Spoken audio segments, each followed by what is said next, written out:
She was 79 years old. Her heart had been running without medication for 4 months. Her wrists were covered in bruises shaped like fingers. Her savings were gone. Her phone number had been changed without her permission. And she hadn't stepped outside her own front door in 7 months. But on the morning of day 192, Eleanor Voss put on the blue cardigan her husband had given her for Christmas, the last Christmas they ever had together. And she walked out of her house for the first time since January. 6 blocks. That was the distance between Sycamore Lane and the Iron Horse Roadhouse. 6 blocks on legs that could barely carry her across a kitchen. 6 blocks on a heart running on nothing but stubbornness and whatever was left of a promise she'd made to a dying man at dawn. She didn't know if anyone would listen. She didn't know if she'd make it. She just knew she was done being quiet. Henry Voss married Eleanor in 1969. He was 25 years old, just back from his first deployment, and he had exactly one plan for the rest of his life: marry that woman from Fresno before she figured out she could do better. She never did figure that out, or maybe she did and didn't care. They settled on Sycamore Lane in Fresno, California. Small ranch house, white clapboard siding, a porch that wrapped around 2 sides and caught the afternoon light in a way that made even ordinary evenings feel worth remembering. Henry was not a complicated man. He did not talk much about the things he had seen or the things he had done. He kept his service medals in a shoebox in the closet, not on the wall. When neighbors asked about his years away, he changed the subject. When Eleanor asked, he would get very quiet and then say something like, "I did what needed doing, that's all." That was all he ever said. But Eleanor had learned, over 51 years of sleeping beside a man, that the things he didn't say were often the most important things he carried. She learned to read the tension in his jaw when something reminded him of those years. She learned to reach for his hand in the dark without being asked. She learned that the garden he built the year he retired, tomatoes, squash, bell peppers, herbs laid out in careful rows, was not just a garden. It was the way he reminded himself every morning that he was still here, still alive, still capable of making something grow in the world instead of watching things burn. "The earth doesn't judge what a man has done," Henry told her once, kneeling in the dirt with his hands black to the wrist. "That's why I need it." Eleanor had stood on the porch watching him and thought, this is what love looks like when it stops needing words. They had one daughter, Caroline, blonde hair from Eleanor, a jaw that could stop traffic from Henry, and a stubbornness that belonged to both of them in equal measure. Caroline grew up barefoot in that garden, eating tomatoes straight off the vine, absolutely certain her parents were invincible. Children always believe that, until they don't. Henry got sick in the spring. Pancreatic cancer, stage 4, the kind that announces itself late and moves fast, because it has been quiet and patient and absolutely certain of its outcome the entire time. The doctors used words like comfortable and quality of remaining time, which are the words doctors use when the truth is too heavy to say plainly. Caroline flew home, and the argument happened on the second night.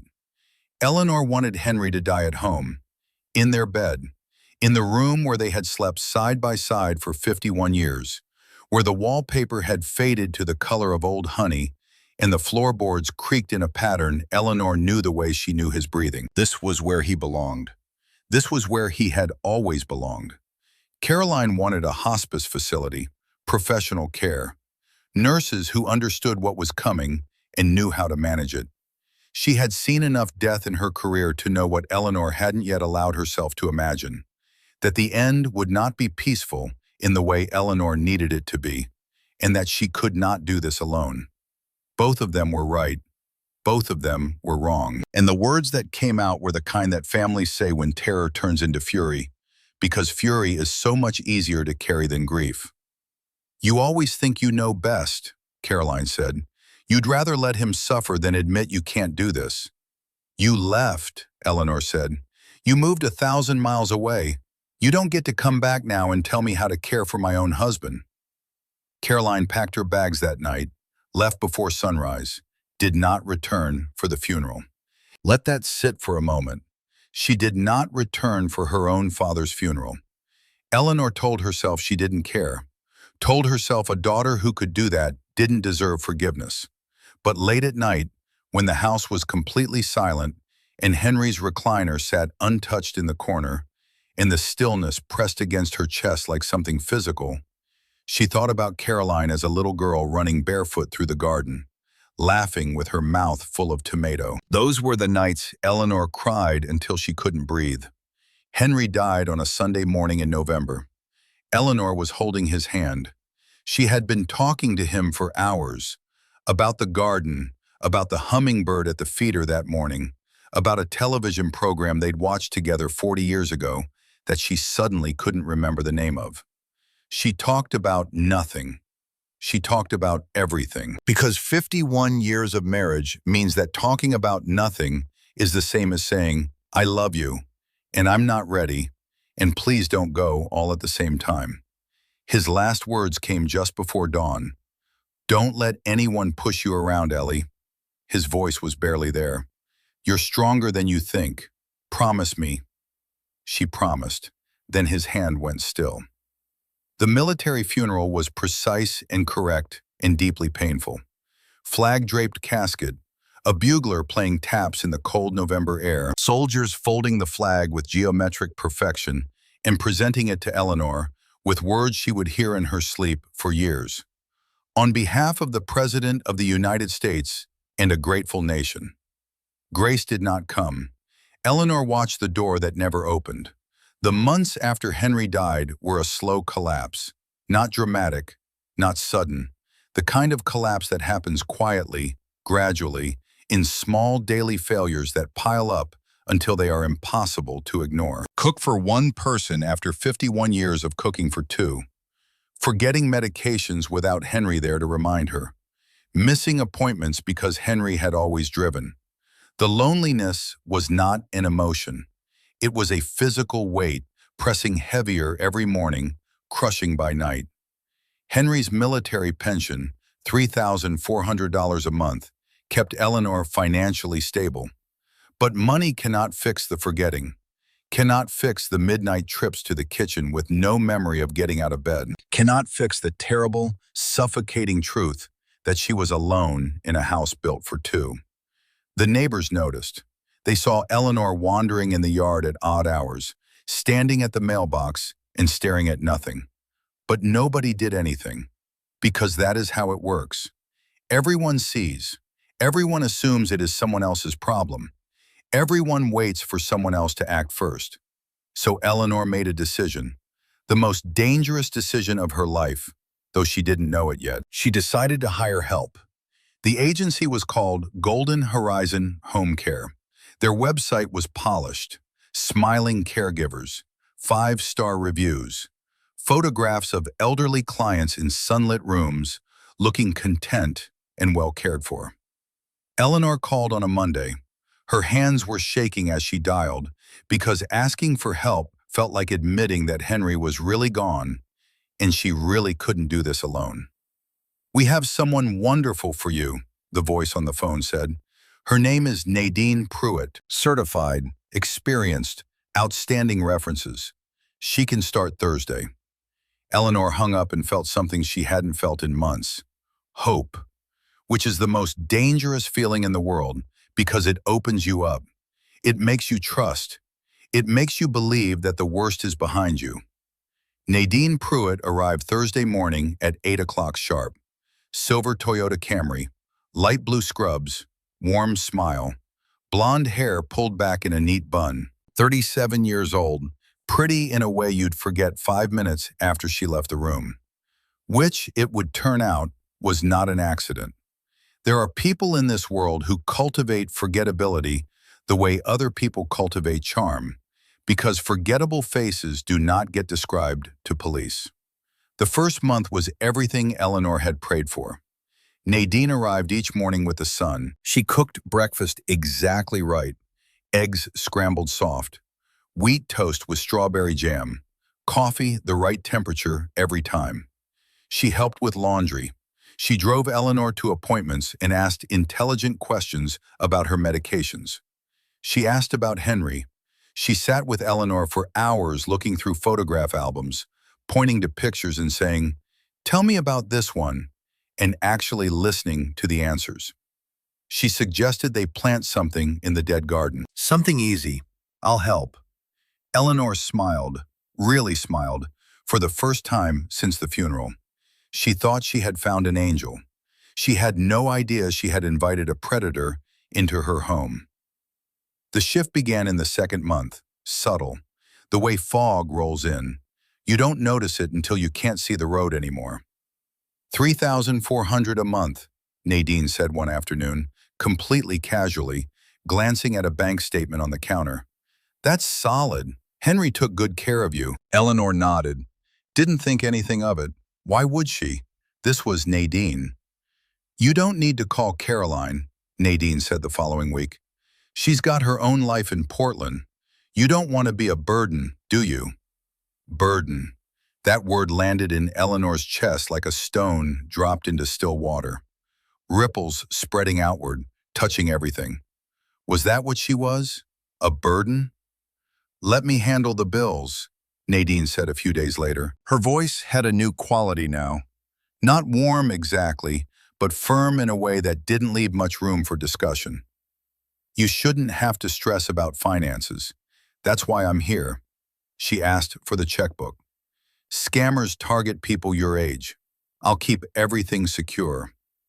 Eleanor handed it over, because Nadine had been kind, because Eleanor was tired, bone-deep tired, in the way that comes from grief and loneliness, and the constant effort of keeping yourself together when the person who made you feel whole is gone. By the third month, the isolation was complete. Nadine changed Eleanor's phone number. "Scam calls are out of control," she explained, but she never gave the new number to anyone. Not the neighbors, not the church friends, not the doctor's office. When people came to the door, Nadine met them with practiced concern. "She needs rest. Doctor's orders. She's not receiving visitors right now." The neighbors nodded. They stopped coming. And Eleanor found herself alone even when Nadine was in the house, because Nadine had stopped sitting with her, had stopped looking at photographs, had stopped pretending to care. Then came the power of attorney. "Just for emergencies," Nadine said, sliding the document across the kitchen table. "If something happens and you can't make decisions, someone needs to act on your behalf. I'm here every day. It just makes sense." Eleanor signed. Because she was tired and confused and missing Henry, and missing Caroline, and missing the woman she used to be before the world became this quiet, gray, endless thing. She signed because she trusted Nadine. And trust, genuine, open-hearted trust, is the sharpest weapon a predator can use. It doesn't leave marks. It doesn't make noise. It simply opens every door. Before the fourth month ended, the violence started. It started small, a grabbed arm when Eleanor walked too slowly, a shove toward a chair, words sharper than hands. "You're helpless, you know that? You can't even manage your own pills without someone holding your hand." And then one afternoon, Eleanor found a bank statement at the bottom of the recycling bin. She had not been looking for it. She had been looking for a grocery receipt to check a price. But the numbers on that statement stopped her cold. The balance was wrong. Far too low for someone receiving $3,400 every month and spending almost nothing. "Nadine," Eleanor said, her voice careful and quiet, "where is my money going?" Nadine's hands shot across the table, grabbed Eleanor's wrist and squeezed, hard, deliberate, with the practiced efficiency of someone who had done this before. "Stop asking about the money. You're hurting me." Nadine squeezed harder. Then she reached across the counter, picked up Eleanor's prescription bottle, and held it above her head, just out of reach. "These pills keep your heart beating, Mrs. Voss. Without them, your heart could simply stop. Do you understand me? Please, I need those." Then stop asking questions. That same week, a lock appeared on the outside of Eleanor's bedroom door. She heard the drill. heard the scrape of metal against wood. When she asked, Nadine smiled, that cold, thin smile that had replaced the warm one months ago. For your safety, you wander at night. Eleanor did not wander. She lay in bed staring at the ceiling, listening for the click of a lock that determined whether she could leave her own room. Every night it clicked shut. Every morning it clicked open. Nadine in the doorway. Good morning, Mrs. Voss. Time to start another day. The threats became explicit. If you tell anyone, Nadine said one evening, leaning close enough that Eleanor could smell expensive perfume. Perfume bought with Eleanor's money. They will put you in a home, a facility where nobody knows your name. Is that what you want? To die alone, surrounded by strangers? Eleanor thought about Henry, about what he had wanted, about the promise she had made. The idea of dying in a nursing home, forgotten and invisible, was worse than anything Nadine could do. So Eleanor stayed quiet, day after day, week after week, watching her savings drain through bank statements she wasn't supposed to see, hiding bruises under long sleeves, swallowing pills she didn't yet know were fake, sleeping behind a locked door, telling herself that tomorrow would be different, that someone would notice, that something would change. Nobody noticed. Nothing changed. And then, on a Tuesday morning in her 7th month under Nadine's care, Eleanor went to the garage. She hadn't been out there in weeks. Nadine kept the door locked. The concrete is uneven. You'll fall. But that afternoon, Nadine had left early for what she called errands. The same errands that always ended with shopping bags and charges on accounts that didn't belong to her. And the garage door was unlocked. One small, careless mistake. One moment of overconfidence from a woman who had been winning for too long. Eleanor wasn't looking for evidence. She was looking for Henry's old toolbox. She wanted to hold something his hands had touched. Something real. Something that still carried the weight of him. She found the toolbox. She also found 6 shopping bags hidden behind the storage boxes. Chanel, Prada, Louis Vuitton, tags still attached. Names she recognized from magazine covers she had never been able to afford.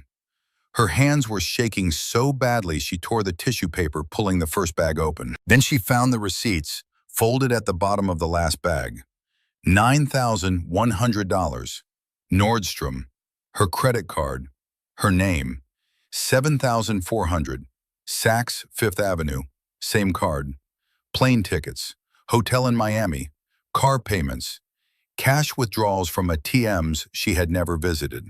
She sat down on the cold concrete floor of the garage that smelled like motor oil and Henry's old work gloves, and she added the numbers. Added them again, because the total couldn't be right. But it was. $53,000. Gone. Everything 2 people had built across 51 years of marriage. Every dollar Henry had earned, and every penny Eleanor had saved, and every sacrifice they had made so that when they were old, they would be safe. Spent on handbags and hotel rooms and a luxury car Eleanor had never seen, by a woman Eleanor had trusted with her life. She sat there for a long time. The grief came first, heavy, familiar, the same grief she'd been carrying since Henry died. But then something else rose beneath it, something hotter, something with teeth, rage. Not the explosive kind, not the kind that screams and throws things, the quiet kind, the kind that sits in your chest like a coal and waits, the kind that belongs to a woman who has been underestimated her entire life and has finally, irreversibly, had enough. Eleanor put the receipts in the pocket of her cardigan. She placed the bags back exactly as she had found them. She went inside.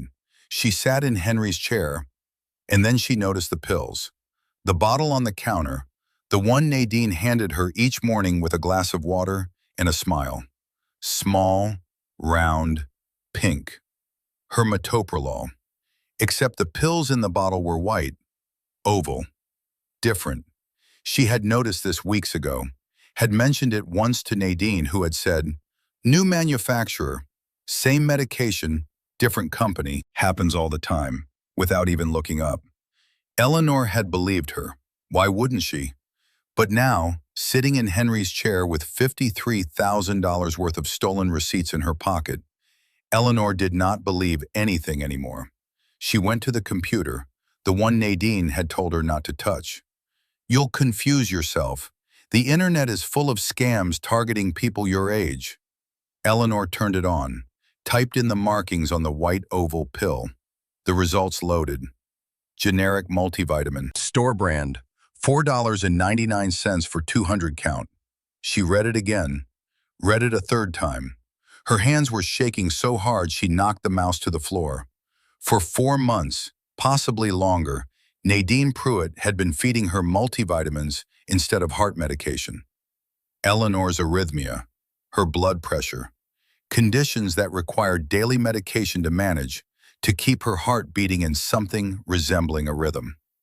Managed with nothing. Nothing but store-brand supplements and deliberate, calculated lies. She could have died at any moment. Any morning could have been her last. Her heart could have stopped in her sleep, and Nadine would have called 911, put on her concerned voice, told the paramedics that poor Mrs. Voss had been declining for months. Natural causes. Tragic. Expected. And who questions an old woman's death? Who orders an autopsy when a 79-year-old widow with a known heart condition dies quietly in the night? Nobody. That's who. Eleanor closed the computer. She walked to the bathroom and looked at herself in the mirror for a long time. Really looked. The thin face, the dark circles, the bruises she could trace with her finger, like a map of every time she had asked a question Nadine didn't want to answer. "She's trying to kill me," Eleanor said out loud. Her voice sounded foreign in the empty house, like it belonged to someone she used to be. "She's going to let my heart stop and call it natural causes and take whatever's left and disappear." For 3 days, Eleanor carried this knowledge like a bomb. She swallowed the fake pills every morning because Nadine watched her take them. She smiled when Nadine smiled, said thank you for the toast, played the part of the confused, grateful old woman. But at night, behind the locked door, she planned. She could not call the police. Nadine controlled the only phone in the house. She could not tell the neighbors. She could not drive. Her car sat in the garage with the battery disconnected. Every escape route had been sealed. Every option had been eliminated. Eleanor Voss was a prisoner in her own home.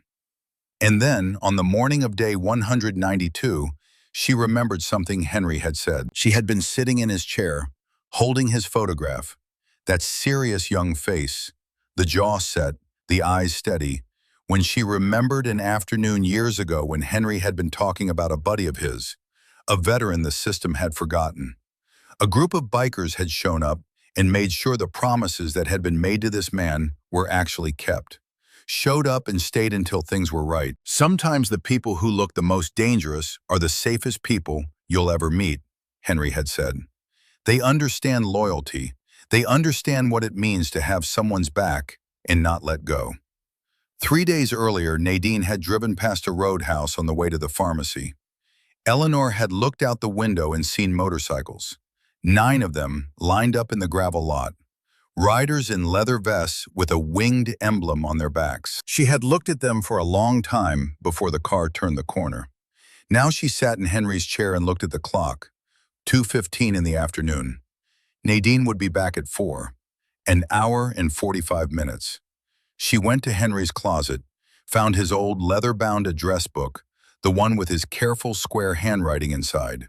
She had assumed Nadine had taken it, but it was still there, pushed to the back of the drawer, buried under old receipts. Missed.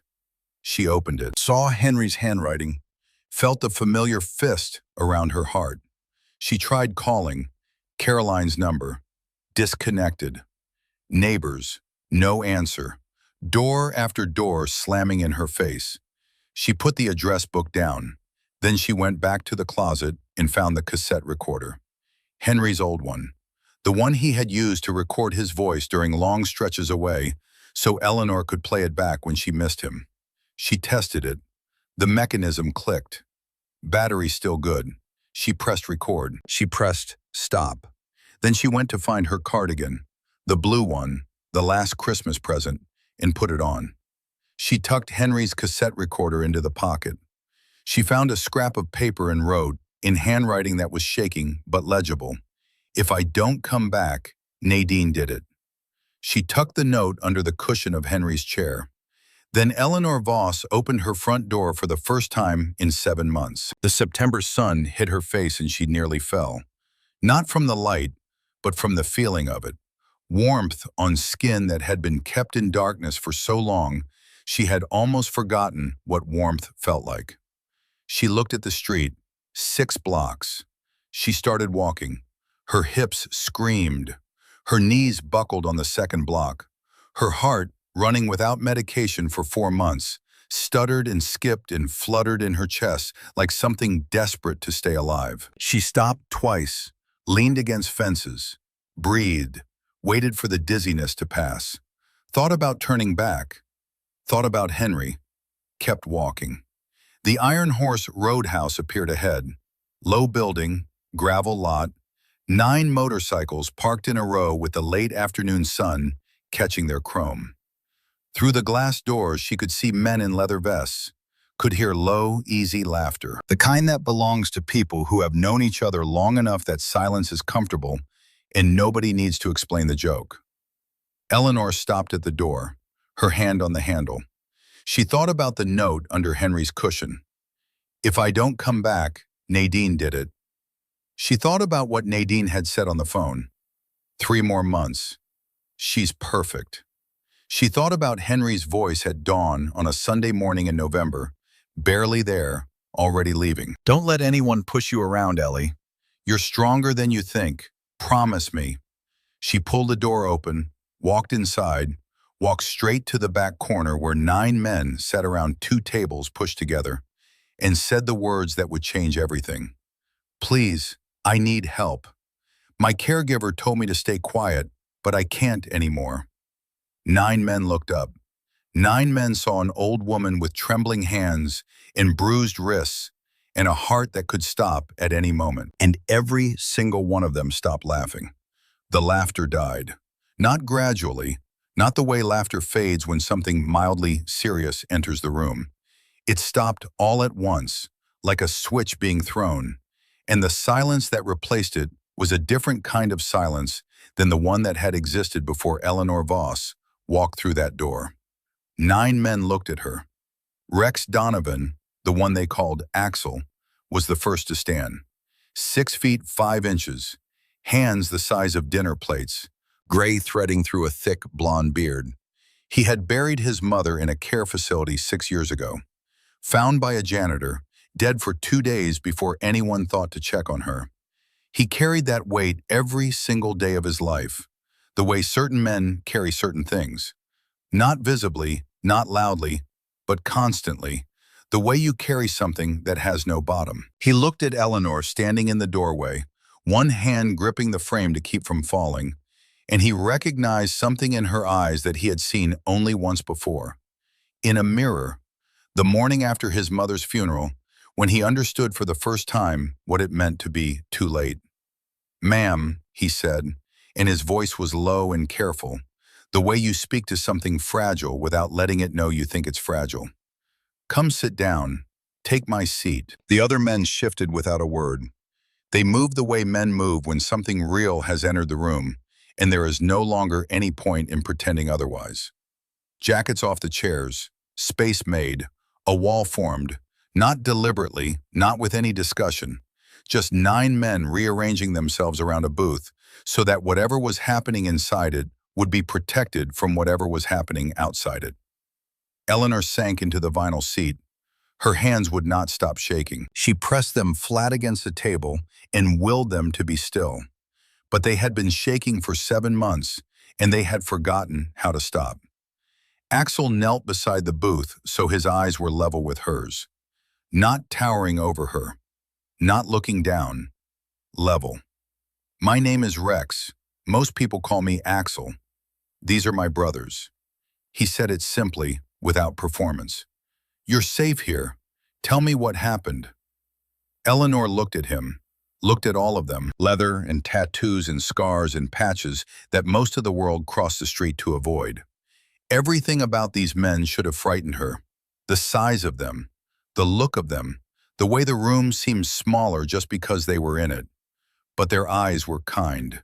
And Eleanor Voss had spent 79 years learning to read eyes. She thought about what Henry had said all those years ago, about the veterans the system had forgotten, about the men who had shown up and stayed. She thought about the note under Henry's chair cushion. Then she started talking. She told them about Henry, about the 51 years, about the garden and the silver star in the shoebox, and the way he had held her hand every morning at breakfast like it was still something new. She told them about Henry's death, and the argument with Caroline, and the funeral, and the silence that followed. She told them about the loneliness, the physical, crushing loneliness of living in a house built for two when you are suddenly only one. She told them about Nadine Pruitt, the warm smile and the soft scrambled eggs in the photo albums, the month that felt like answered prayer, and then the shift, slow, deliberate, barely perceptible until it was already complete. The isolation. The phone number changed.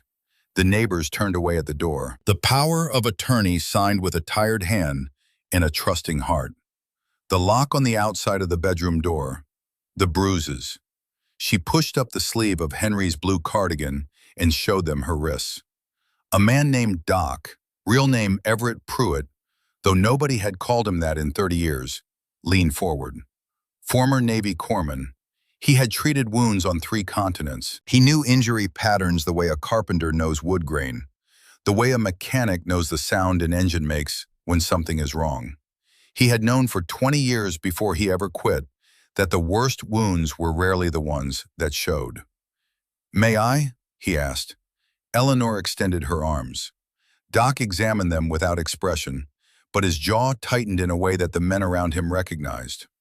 When Doc's jaw did that, it meant something he was looking at was worse than it appeared. "Grab injuries," he said quietly, to Axel rather than to Eleanor, because some things need to be said between people who can receive them without falling apart. Layered, repeated, someone has been doing this for a very long time. Eleanor's voice came out steady, which surprised her. "Her name is Nadine. She was supposed to help me." A pause. She was supposed to. Her voice broke on the last word. Not all the way, but enough. "Take your time," Axel said. "I don't have time." Eleanor's eyes were fierce despite the tears. "She comes back at 4. If she finds out I'm gone." She didn't finish the sentence. She didn't need to. Axel checked the clock above the bar. 3:07. 53 minutes. "Then tell me fast, Mrs. Voss," he said. "Everything." So she told them everything.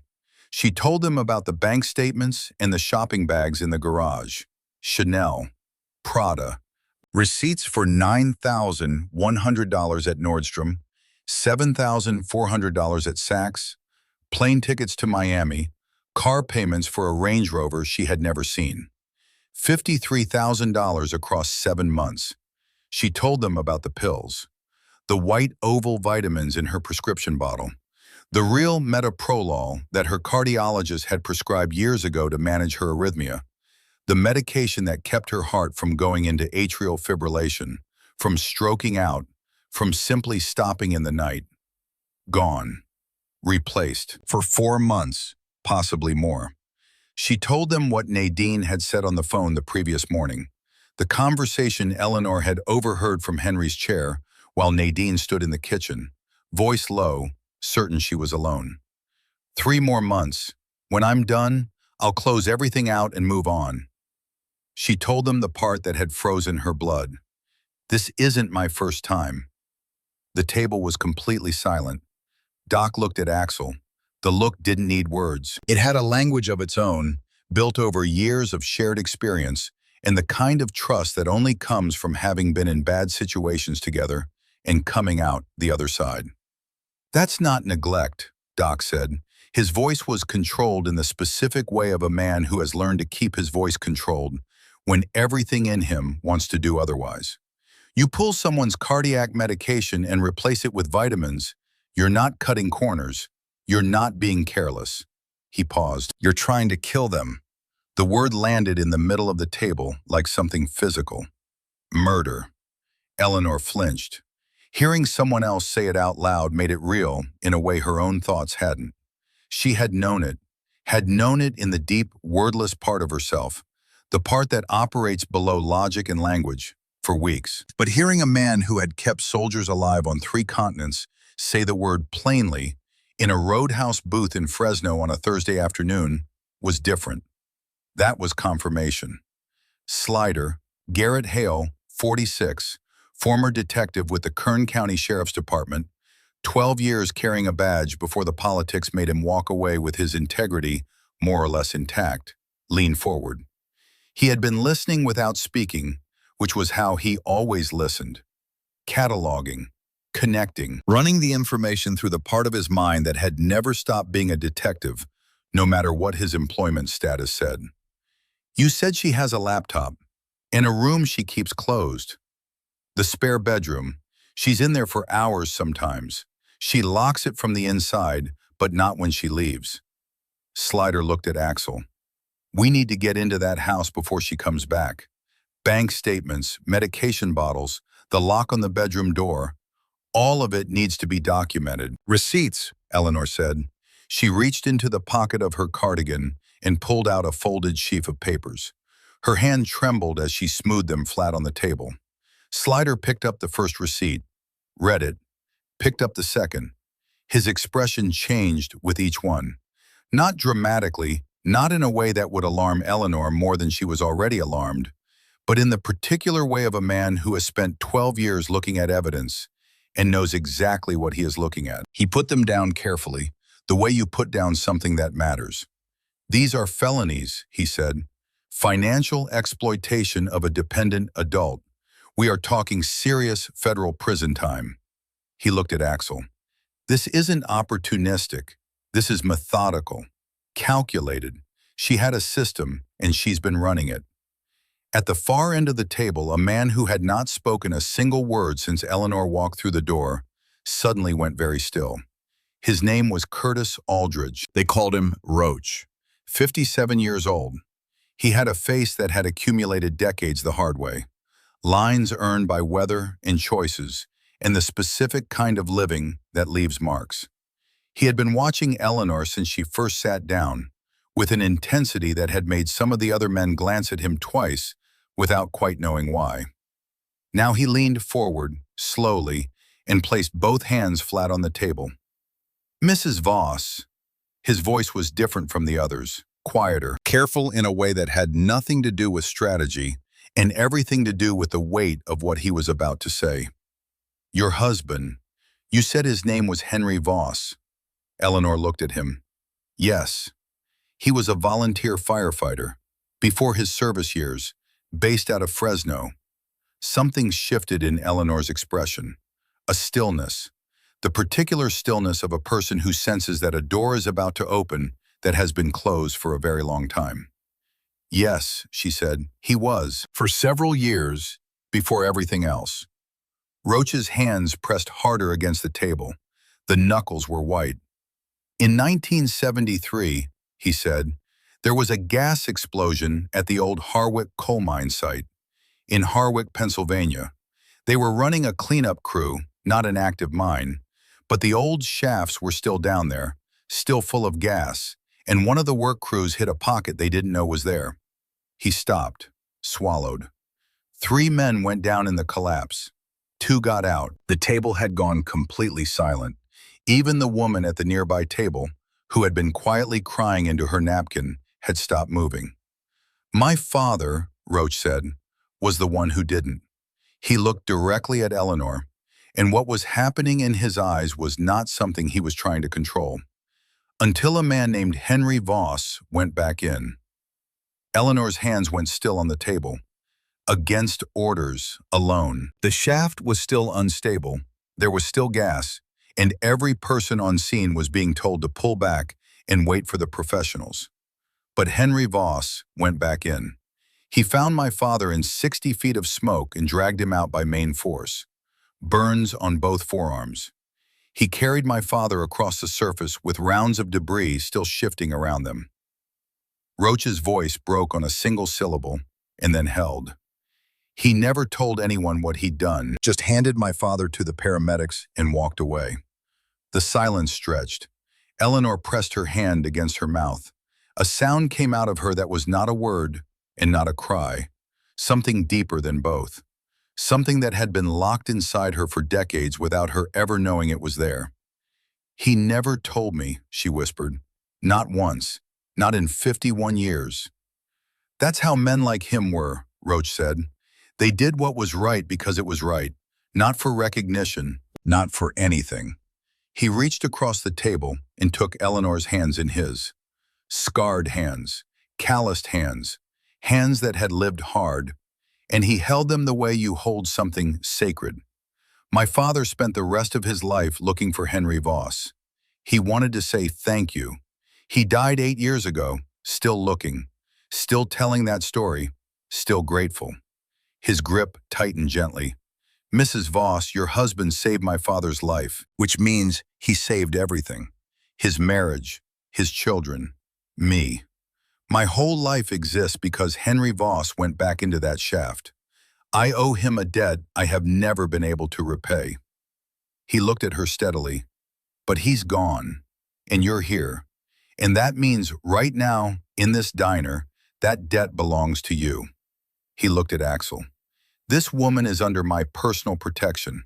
Whatever she needs, whatever it takes, we handle this today." Axel looked back at him for a long moment. Something passed between them that needed no words. What had started as helping a stranger had become something else entirely. A debt that stretched back 50 years. A life saved in the dark and the smoke of a Pennsylvania mine, coming full circle in a California roadhouse on a September afternoon. Axel nodded once. Then he looked at Eleanor. "We're going to your house," he said. "We're going to document everything, and when Nadine Pruitt walks through that front door, she's going to find out what happens when you hurt someone who matters to people like us." Eleanor looked at the clock. 3:22, 38 minutes. She stood up from the booth. "Then we need to go now." They moved fast. Slider called Detective Lorraine Walsh from the parking lot, Elder Abuse Task Force, Kern County, and got her voicemail. He left a message that was short, specific, and contained the kind of details that make detectives pull off the highway and turn around. Walsh would call back. She always called back. Axel drove the lead vehicle, Eleanor in the passenger seat of his truck. The motorcycles followed in a loose formation, engines low, chrome catching the afternoon light. Eleanor sat with her hands in her lap and watched her own street appear through the windshield. The houses she had walked past 1,000 times with Henry. The oak tree at the corner that he had watched grow from a sapling. The driveway where he had taught Caroline to ride a bicycle on a Saturday morning in 1987, and then stood there grinning for an hour afterward like he'd just won something. "You okay?" Axel asked. Eleanor was quiet for a moment. "I walked away from this house as a prisoner 3 hours ago," she said. "I'm coming back as something else." Axel parked 2 houses down. The motorcycles pulled in behind him, engines cutting one by one until the street was quiet. Eleanor unlocked the front door with her own key, pushed it open. The smell hit them immediately. Stale air, closed windows, the particular scent of a house where someone has stopped living and started merely surviving. They moved through the rooms with purpose. Doc went straight to the kitchen. The prescription bottles were lined up on the counter in a neat row, like soldiers. He opened the first one, poured pills into his palm, and held them under the light. White, oval. He pulled up reference images on his phone and compared them without expression. "Vitamins," he said. "Every single bottle.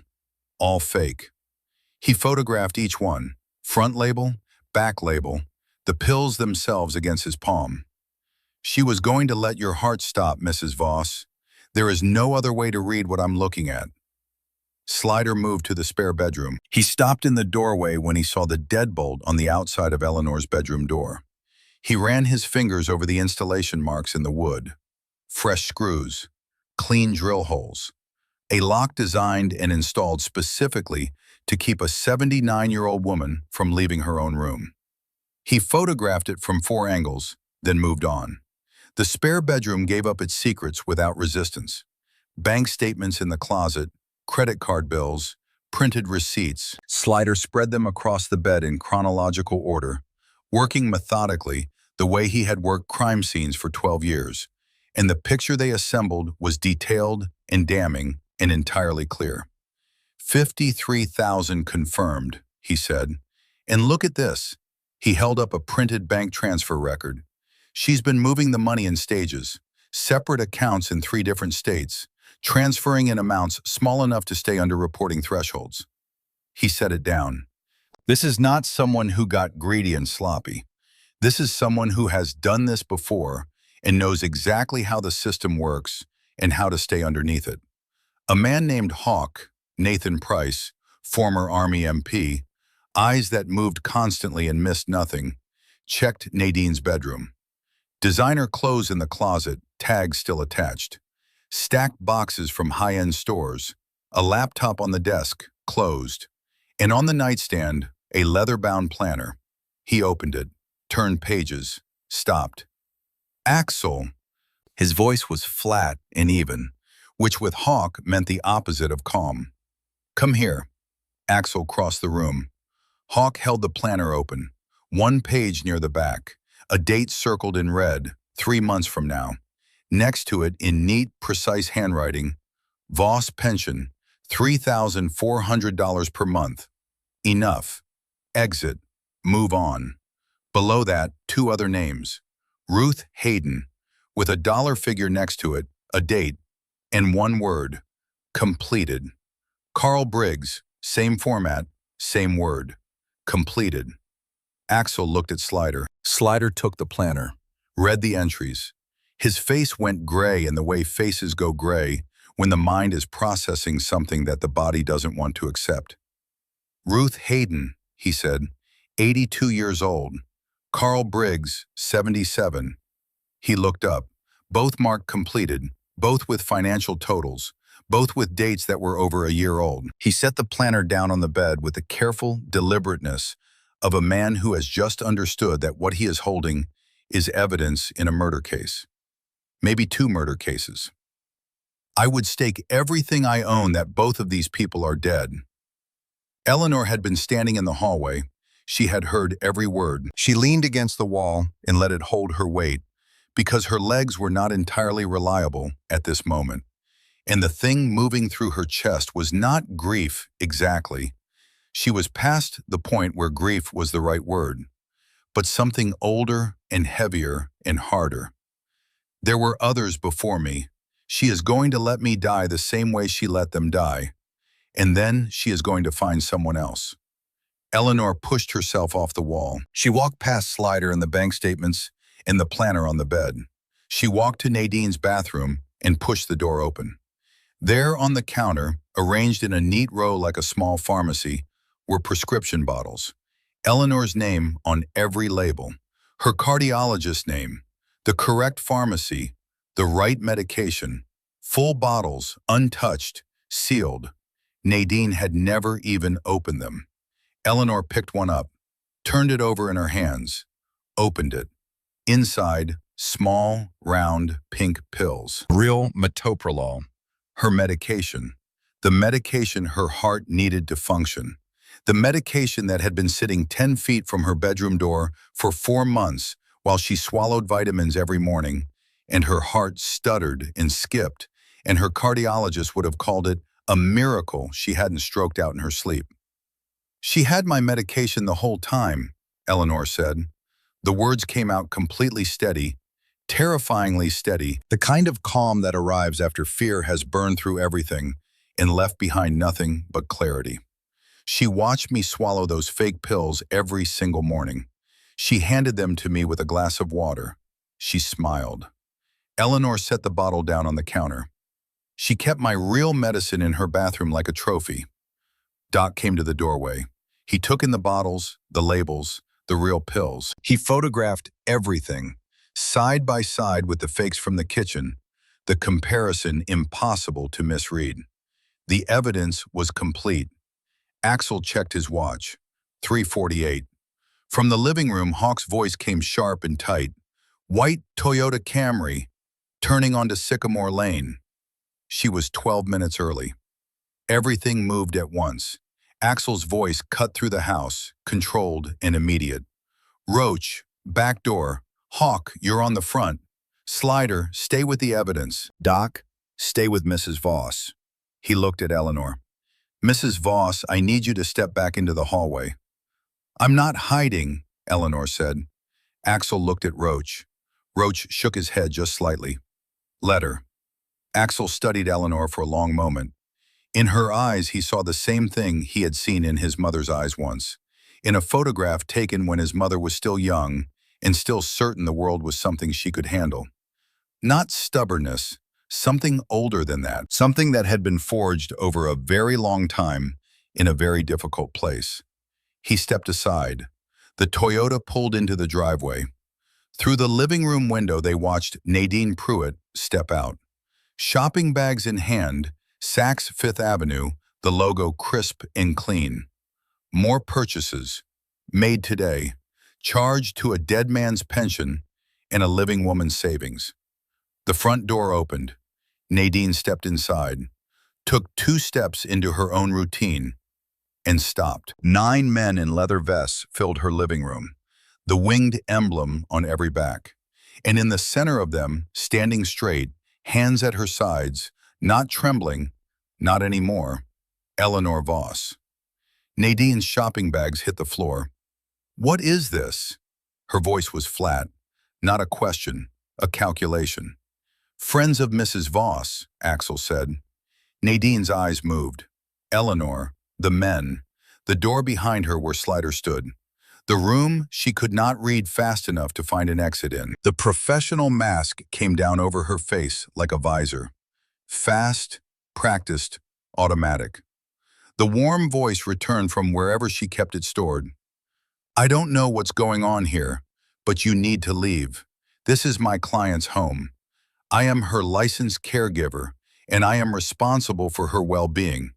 And whatever she has told you, she is a confused, elderly woman with documented cognitive. The medication bottles, Doc said. He held up the fake pills, then the real ones, side by side. Nadine's mask flickered. I manage her prescriptions. I pick them up from the pharmacy. I'm a Navy corpsman, Doc said. I know the difference between metoprolol and a store-brand multivitamin. Her real medication was in your bathroom, sealed, untouched, 4 months' worth. He set both bottles down on the counter between them. You kept her sick on purpose. Nadine's mouth opened, closed. $53,000, Slider said. He fanned the bank statements and receipts across the coffee table. Nordstrom, Saks, Tiffany, airline tickets, a Range Rover that had been charged to Eleanor Voss's accounts and never brought to this address. She authorized all of that. She asked me to manage her finances because she couldn't.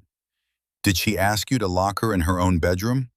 Axel pointed to the deadbolt on the outside of Eleanor's door, visible from where they stood.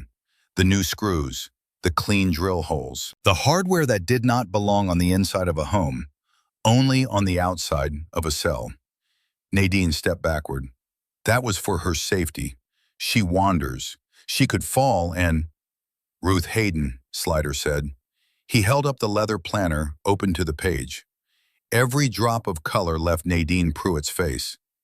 Carl Briggs, Slider continued, your previous clients, the ones marked completed, same financial pattern, same timeline, same result. He set the planner down on the table beside the bank statements.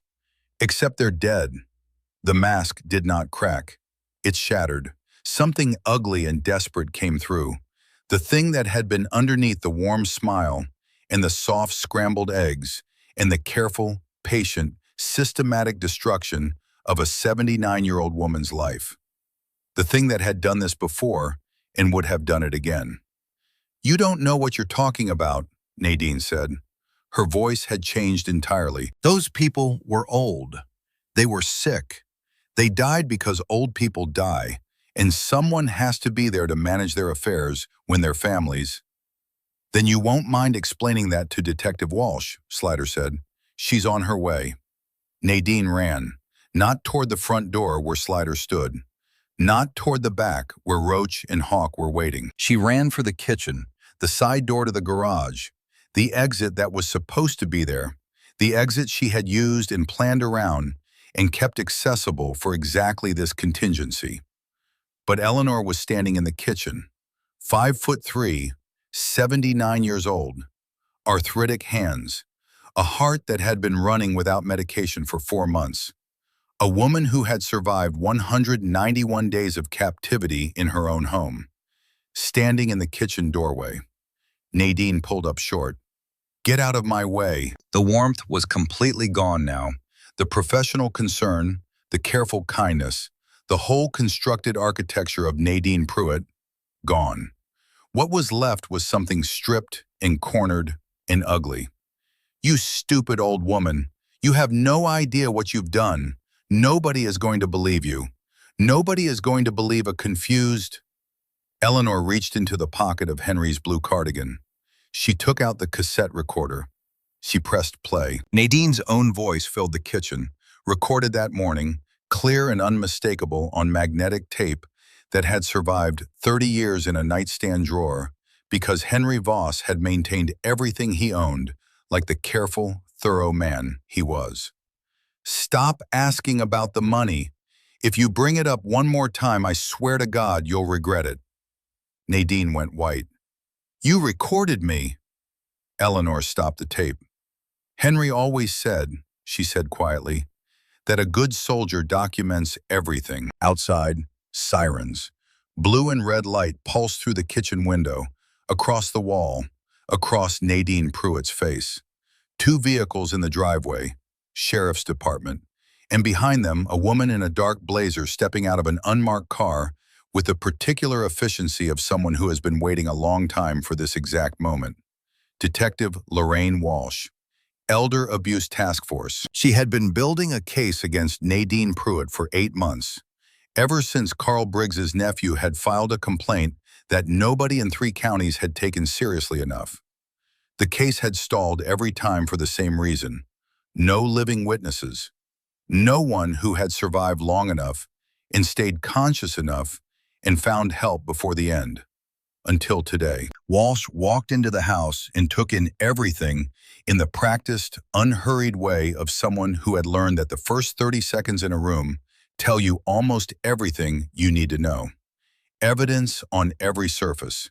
9 men in leather vests who had clearly done her job for her in the last 40 minutes. A woman in a blue cardigan standing in the kitchen doorway with a cassette recorder in her hand. And Nadine Pruitt, cornered, with nowhere left to go. Walsh looked at Eleanor. "Mrs. Voss," she said, "are you willing to make a formal statement?" Eleanor straightened her back, lifted her chin.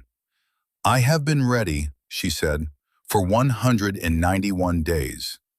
Walsh turned to the sheriff's deputy behind her. The handcuffs came out.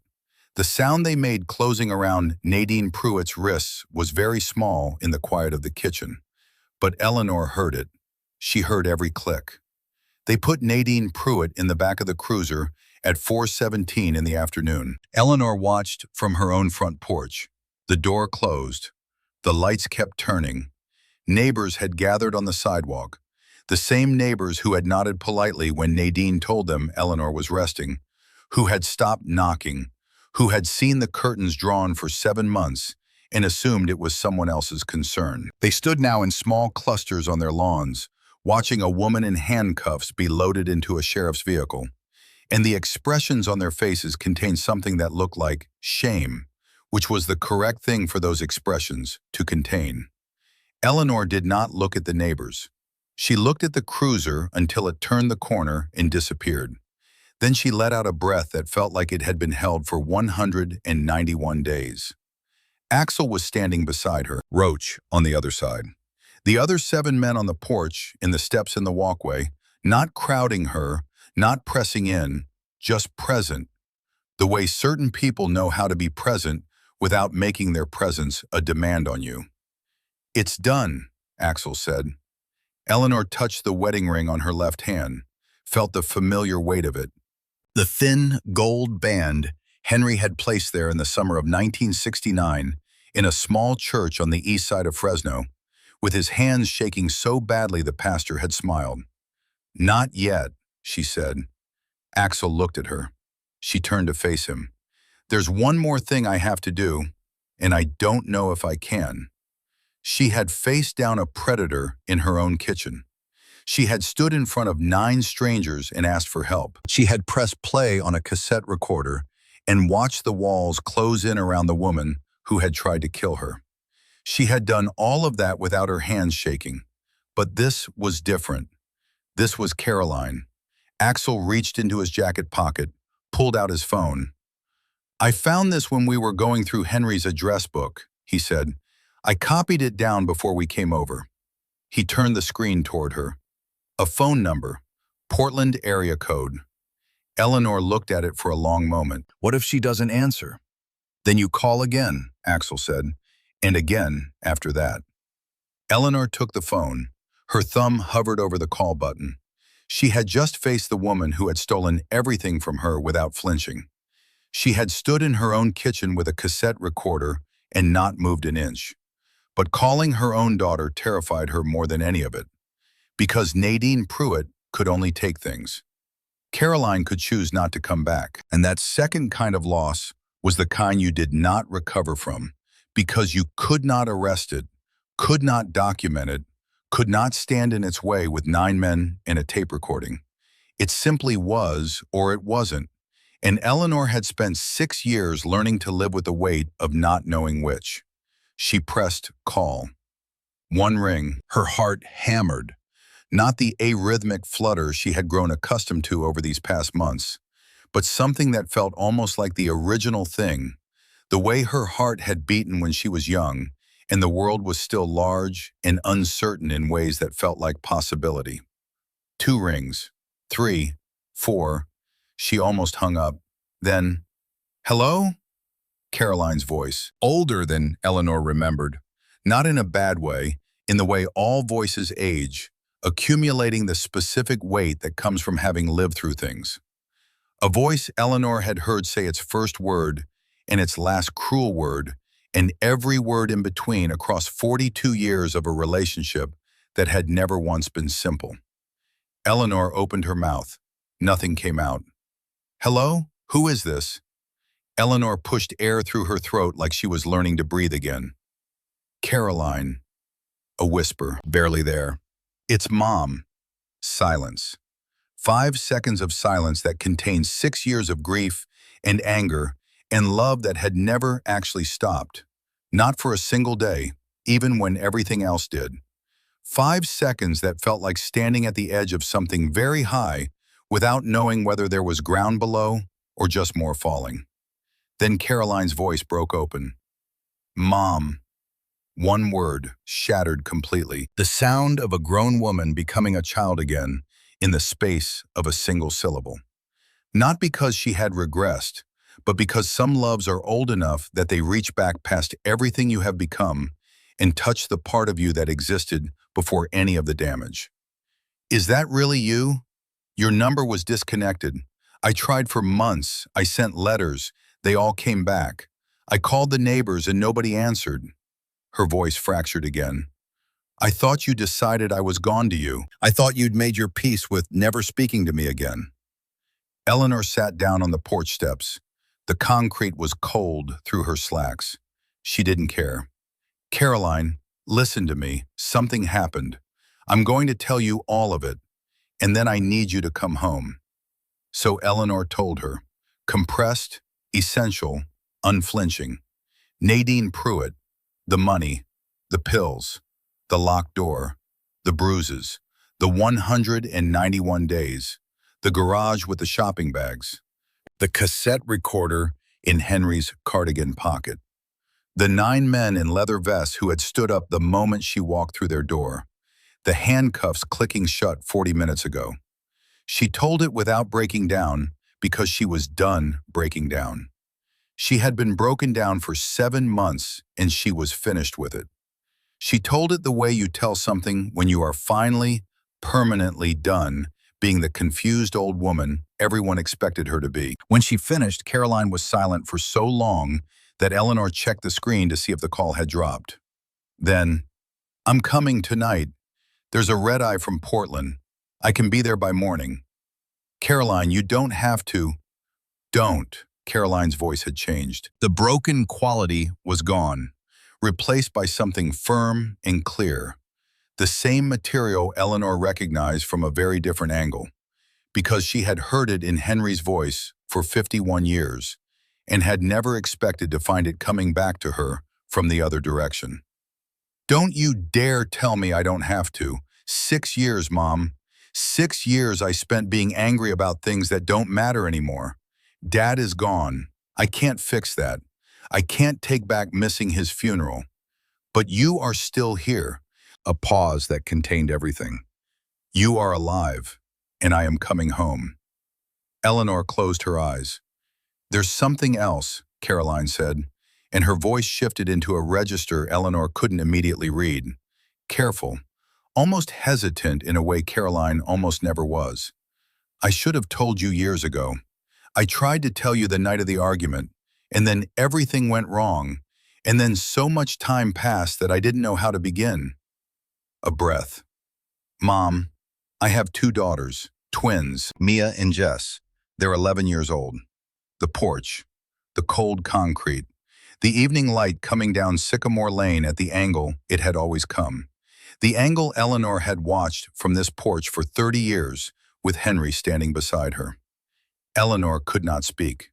And then she remembered, a phone call from years ago, already strained, already walking on glass, and Caroline mentioning something about the girls before the argument swallowed the conversation whole.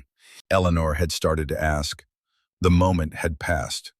Then more time had passed, and she had carried that unanswered question like a stone in her pocket for years, without ever naming what it was. Now she knew.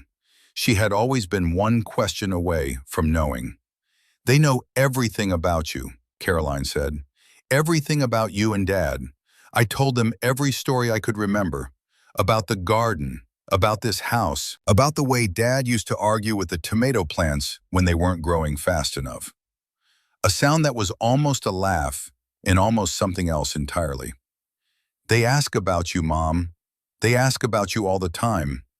2 girls, 11 years old, grandchildren Eleanor had never held, never read to, never watched open presents on a Christmas morning or fall asleep in the back of a car on a long drive home. 11 years of their lives already written without her in any of the pages, because pride and pain had built walls that neither woman had known how to climb over until the walls had become so familiar they felt like permanent geography. "Tell them," Eleanor said, and her voice was not entirely steady now.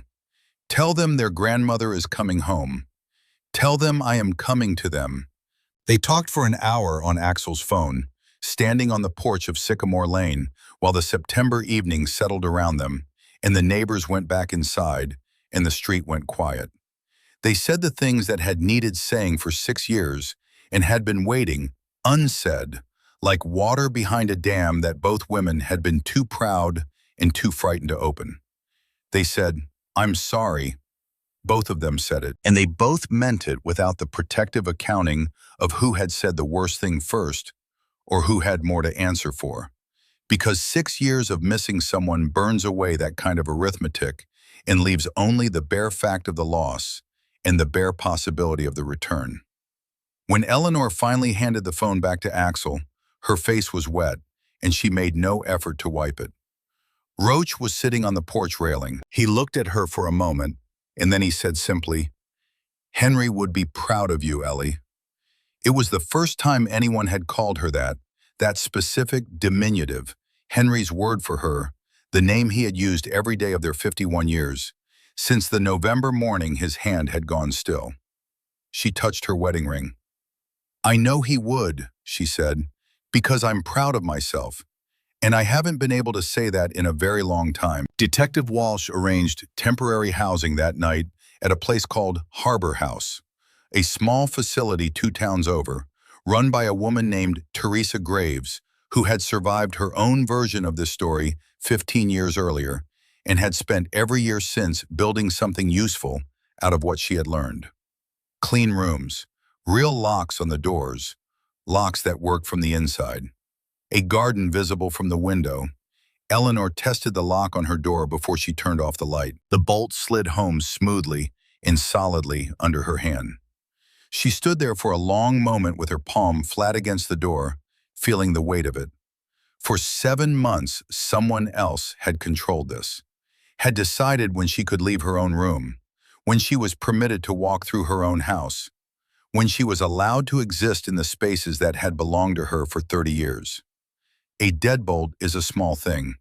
It is $12 of hardware at any home improvement store in America. But what it means when it is placed on the wrong side of a door is not small at all. Eleanor left her hand on the bolt for a long time. Then she got into bed and she slept.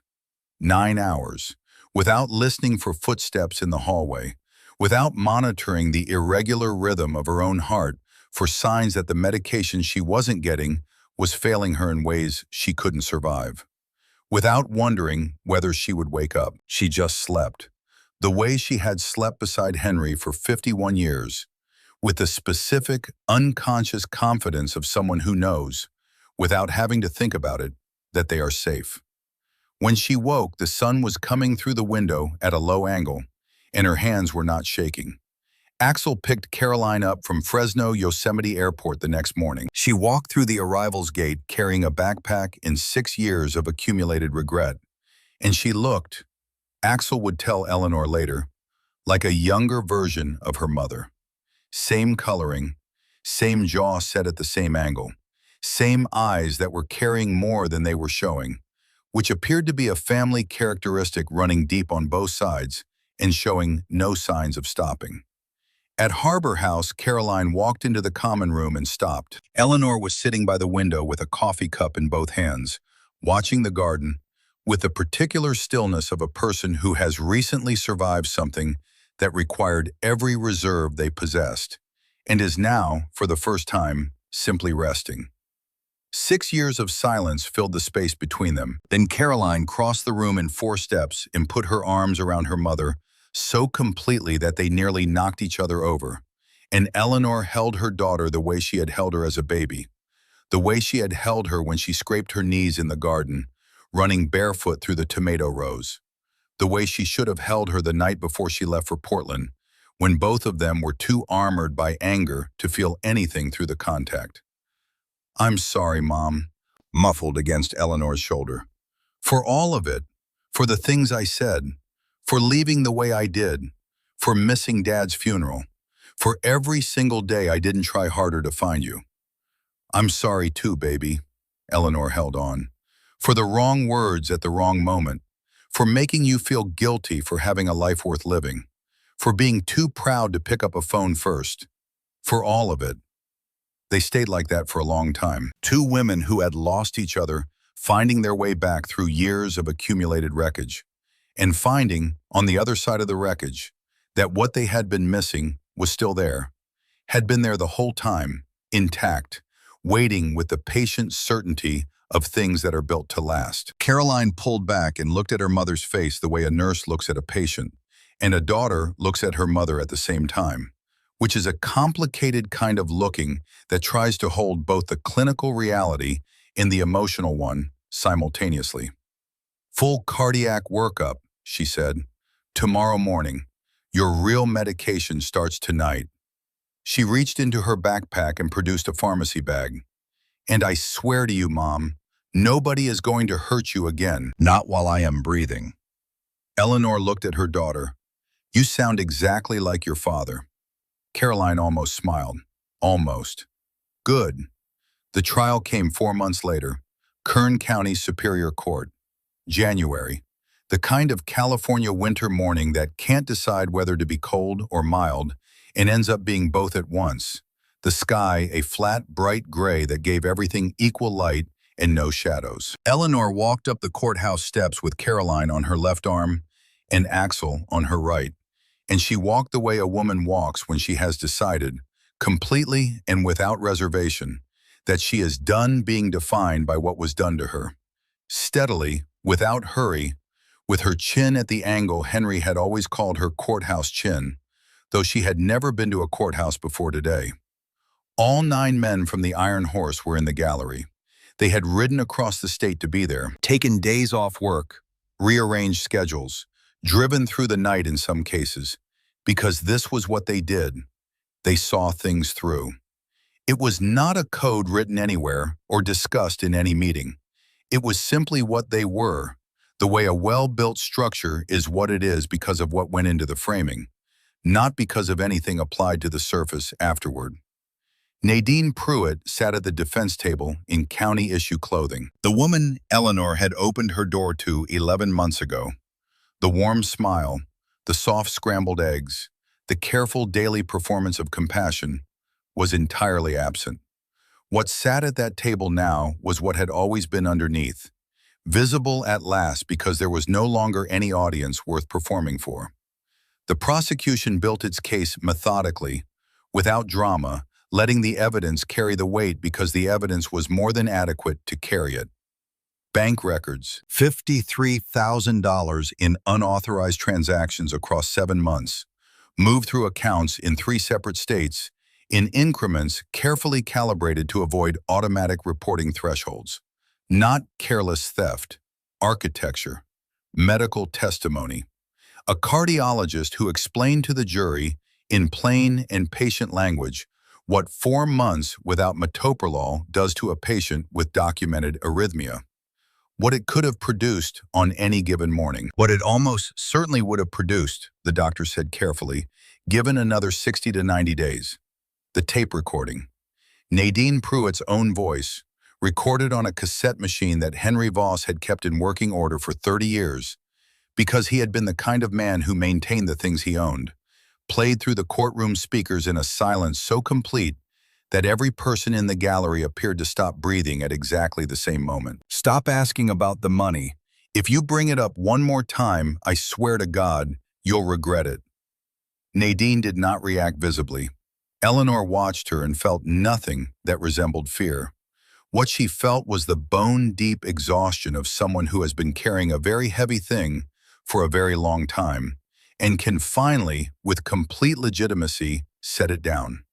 Not triumph, not relief exactly, something quieter and more permanent than either. Detective Walsh presented the connection to Ruth Hayden and Carl Briggs.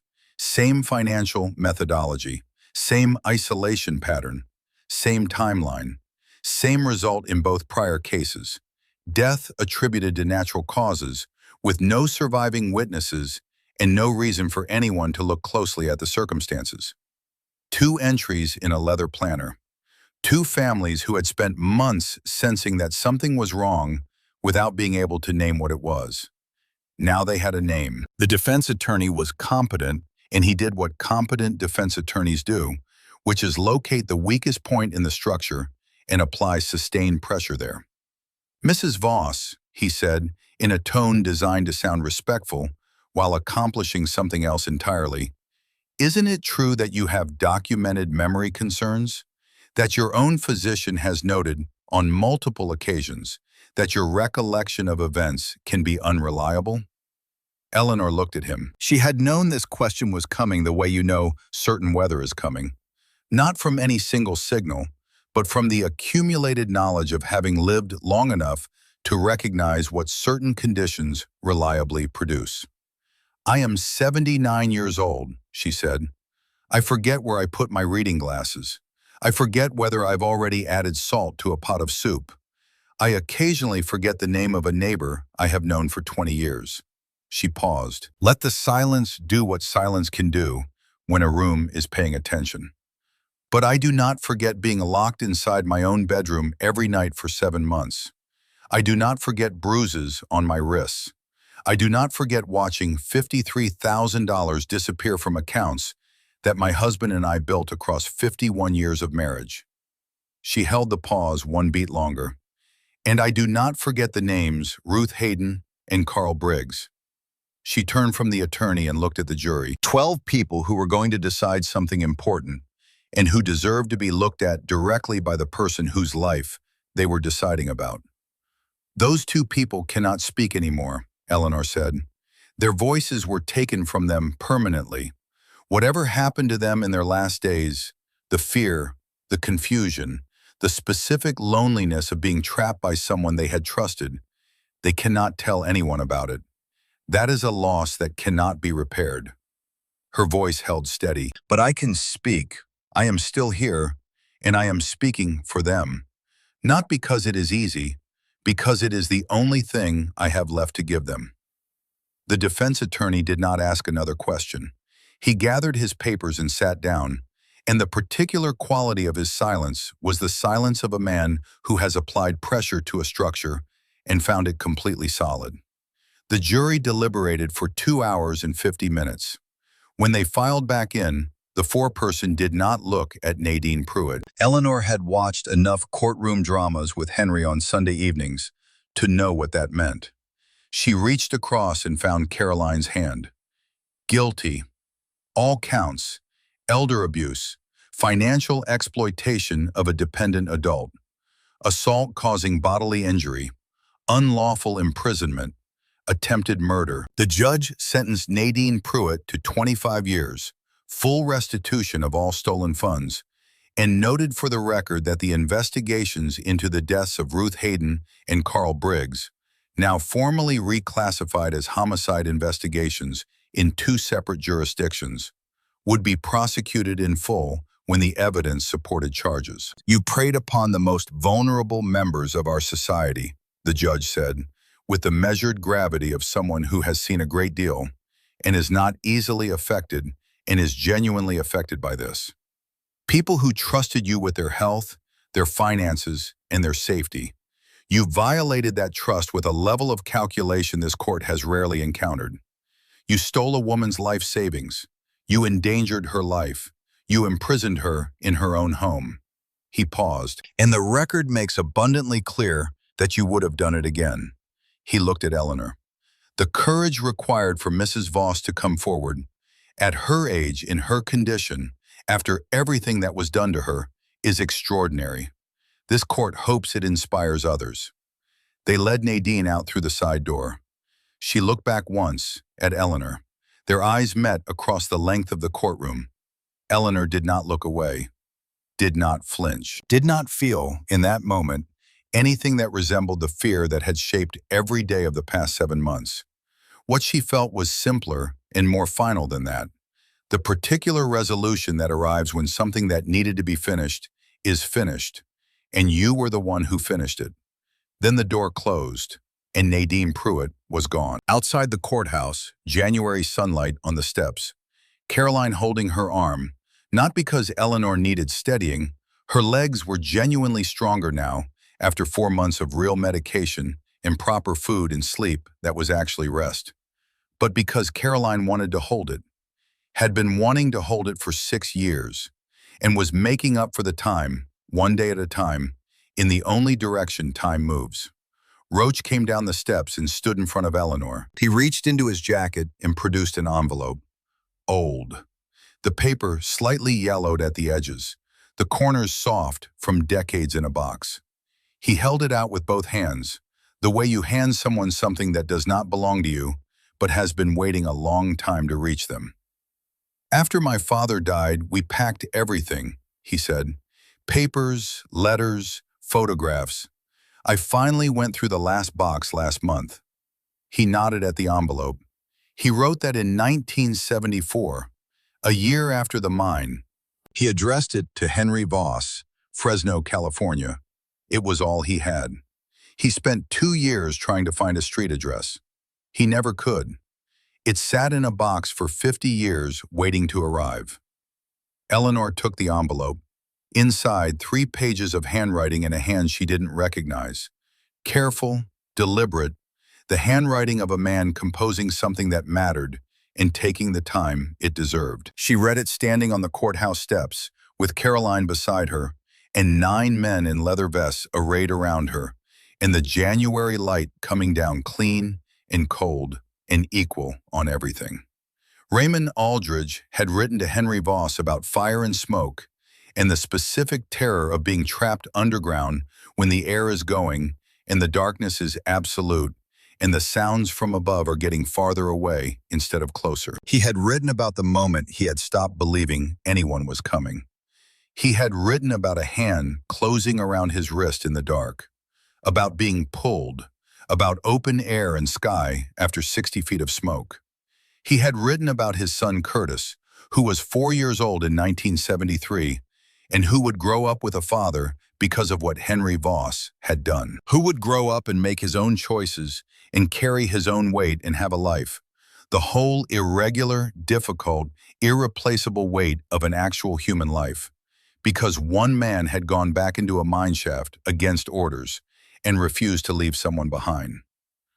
"I have looked for you for a year," Raymond Aldridge had written in the final paragraph, in handwriting that was not entirely steady. "I do not know if this letter will reach you, but I need you to know that I remember. I will always remember. And whatever your life brings you, I want you to know that your courage in that moment meant everything. Not just to me, but to everyone who will ever exist, because I did." Eleanor folded the letter carefully. She held it against her chest for a moment with her eyes closed. Henry, who had kept his silver star in a shoebox and never mentioned the mine, and grown tomatoes every summer to remind himself that making things grow was still possible. Who had held her hand every morning at breakfast for 51 years like it was still something worth noticing. Who had left her a cassette recorder and a promise to keep, and a garden that needed tending, and the specific, unshakable knowledge that she was stronger than she thought. She had kept the promise. She had documented everything. She was still here. "Send me a copy," she said to Roach. "I want Mia and Jess to read it. I want them to know who their grandfather was." Roach's jaw tightened in the way it tightens when men who do not cry easily are doing something that requires considerable effort. "He was the finest kind of man," Roach said, "and you are the finest kind of woman. It runs in the blood, Ellie. It runs straight through." 3 weeks after the trial, Eleanor Voss moved to Portland. Caroline had said it simply and without room for negotiation, in the direct way she had said everything since the night of the arrest. "You're coming home with me." Not a question, not an offer, a statement of a fact that had already been decided by the weight of what was right, the way certain facts simply are. The house on Sycamore Lane went to a realtor. Eleanor walked through it one last time on a cold February morning, alone. The garden Henry had built, bare in winter, raised beds empty, tomato cages standing without their vines like sentinels, waiting for a season that would come to someone else now. The porch that caught the afternoon light. The recliner in the corner she had not been able to move for 2 years. She stood in the kitchen for a long time. This was where Nadine had grabbed her wrist, where the threats had been delivered, where the fake pills had been handed over each morning with a glass of water and a practiced smile, where Eleanor had stood with a dead man's cassette recorder and pressed play and watched everything change. She looked at the kitchen the way you look at something you are completely ready to leave. Then she turned off the light and walked out the front door for the last time, pulling it closed behind her with the quiet finality of a chapter ending. In Portland, Mia and Jess were waiting. They met Eleanor on a Saturday morning in Caroline's living room. Caroline had told them and prepared them and asked them to be gentle. Mia, the darker-haired one, serious in the particular way of children who have decided early to take the world seriously and are already better at it than most adults twice their age. Jess, lighter, faster, who had apparently made her decision about Eleanor in the 3 seconds between the front door opening and Eleanor getting her coat off. Jess launched herself at Eleanor's waist before a word was spoken. Eleanor caught her. She stood there in her daughter's living room, holding a granddaughter she had never met.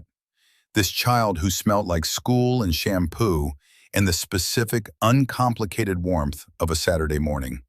And she thought about 11 years, 11 birthdays, 11 first days of school, 11 Christmases, all of it happening in this city while Eleanor sat in Fresno, not knowing these people existed, separated from them by nothing more substantial than pride and silence and the accumulated weight of words nobody had been willing to say first. Mia waited until Jess finally released her grip. Then she stepped forward and held out a piece of construction paper. On it, in crayon, in large, careful letters surrounded by hearts and stars, and what were unmistakably intended to be motorcycles.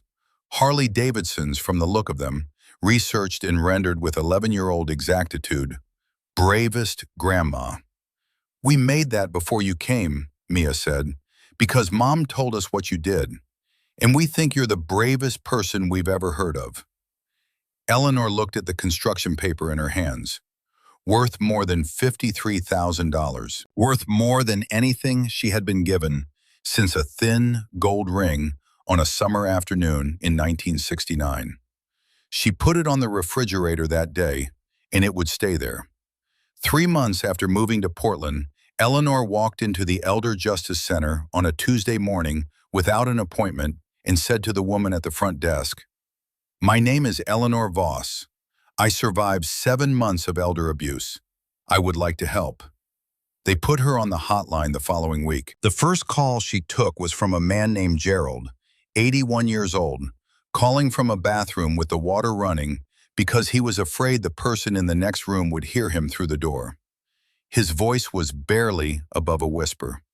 He had been robbed of his Social Security payments for 4 months by a nephew he had trusted with his accounts. He did not know who else to call. He was not certain anyone would believe him. Eleanor listened to his voice and heard her own, heard every terrified whisper she had swallowed for 191 days, heard the shame and the confusion and the specific helplessness of a person who has been made to believe they are too old and too unreliable to deserve to be taken seriously by the world. "Gerald," Eleanor said, "I need you to hear me. I was exactly where you are right now, locked in a room, money gone, afraid to speak, certain nobody would believe a word I said." She kept her voice steady and warm and completely certain. "I was wrong. I asked for help, and help came. It is coming for you right now. You stay on the line with me." She stayed on the phone for 45 minutes. Police were dispatched. Gerald was safe by that evening. Eleanor hung up, walked to the bathroom, and stood over the sink for a while. Then she washed her face, walked back to her desk, and picked up the next call. In the 2 years that followed, she helped 9 people. 9 people who might have become the next Ruth Hayden or the next Carl Briggs, the next completed entry in someone's leather planner. 9 people alive because Eleanor Voss answered the phone and said, "I believe you. Tell me everything." 1 year after the trial, the Iron Horse chapter organized their annual charity ride.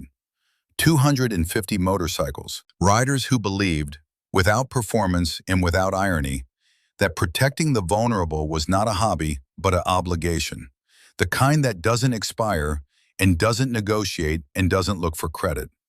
The ride raised money for the Elder Justice Center and for 2 other organizations that did the kind of work that never makes the news and saves the kinds of lives that don't make the news either. Eleanor flew from Portland to Fresno. She stood outside the Iron Horse Roadhouse in the September afternoon, the same month, approximately the same hour, as the afternoon she had stood at this exact door with shaking hands and a heart running on nothing.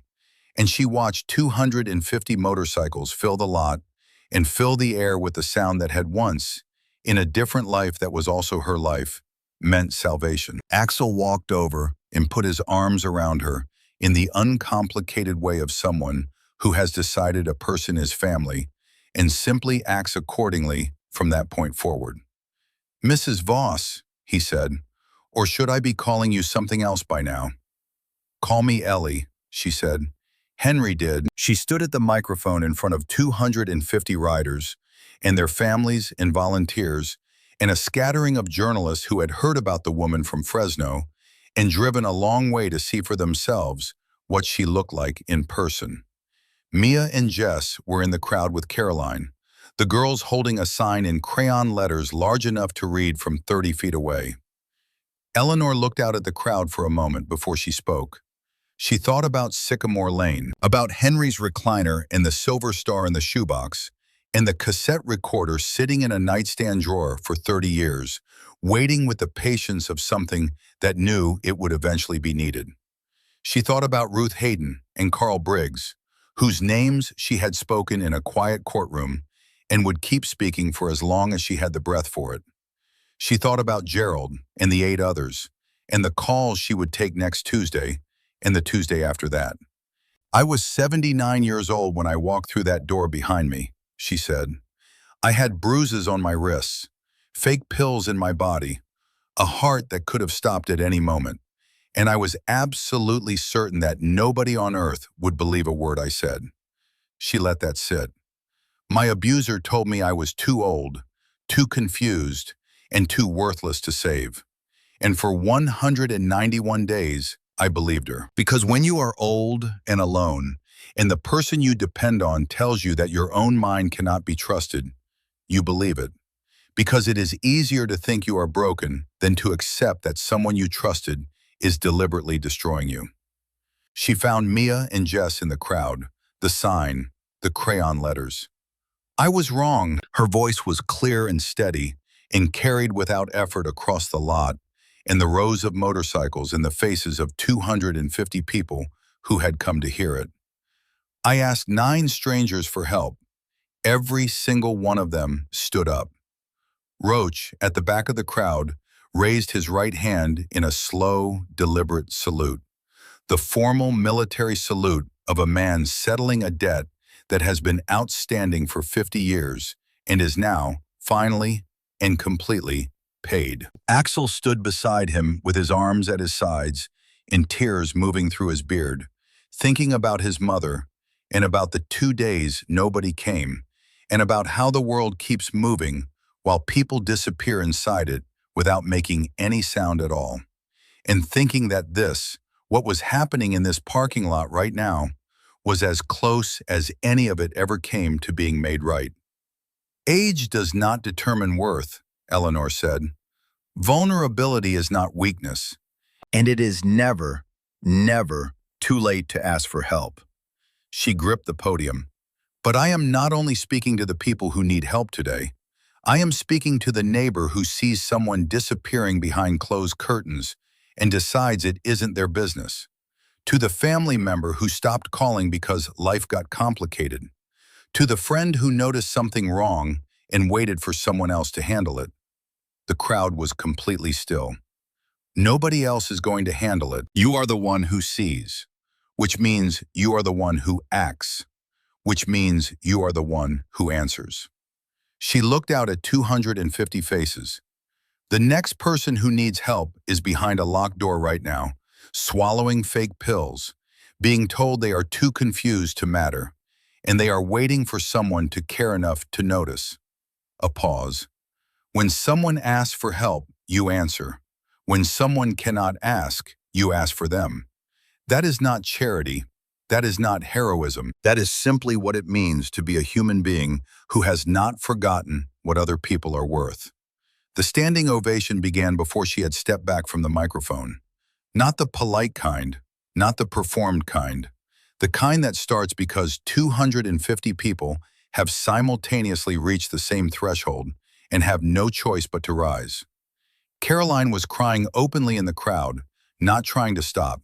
Mia and Jess were waving their sign. Roach held his salute until Eleanor looked at him and nodded, and then he lowered his hand with the slow precision of a man completing a ceremony that has been a long time coming and will not need to be repeated. After the rally, Eleanor and Axel and Roach sat on the curb outside the Iron Horse with ice cream, because Jess had lobbied for ice cream with the specific, relentless enthusiasm that Eleanor was discovering was simply how Jess approached most things she wanted. And Jess, it turned out, was extremely difficult to say no to. The sun was going down in the way it goes down in the Central Valley in September. Slowly, extravagantly, in colors that seem almost implausible until you have watched them often enough to understand they are simply what this sky does when it has the time. Same time next year? Eleanor asked. Wouldn't miss it, Axel said. Roach was quiet for a moment. Then, your husband went back into that mine because someone needed him, and he was the one who was there. That's the whole of it, not for recognition, not because it was required, because someone needed him, and he could, and so he did.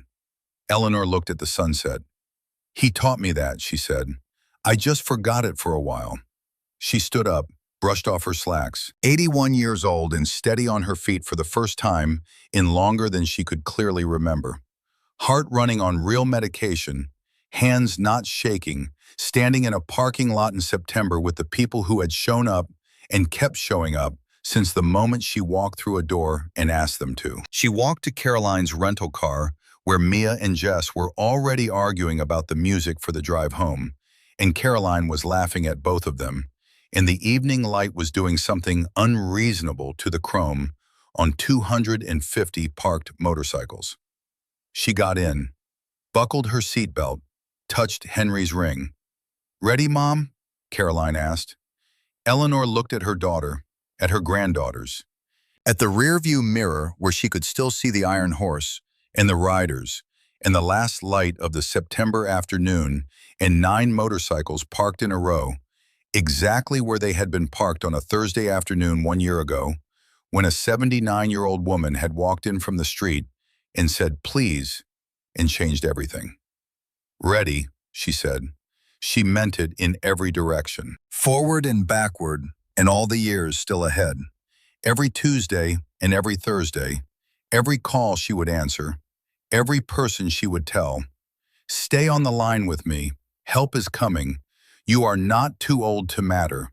I know because I was exactly where you are and I am still here. Still here. She was still here.